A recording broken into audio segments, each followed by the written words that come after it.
known fact, when your wrought iron furniture comes from the manufacturer, they have these huge vats that they dip the entire piece in, which soaks every single inch of the furniture.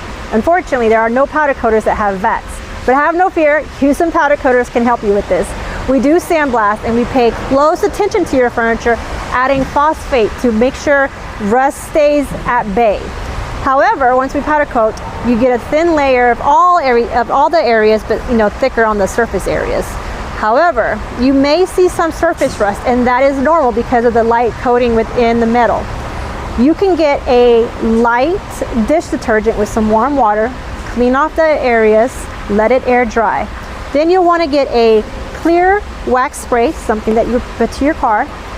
Spray the entire piece, but you want to pay close attention to where metal meets metal, especially on the edges, because that's going to be where some of these rust seepage will pop up.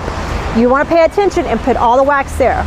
Once you've applied the wax, you'll just do a soft wipe of it, but let that wax sit into the areas where metal meets metal, and that's going to hold all that surface rust at bay.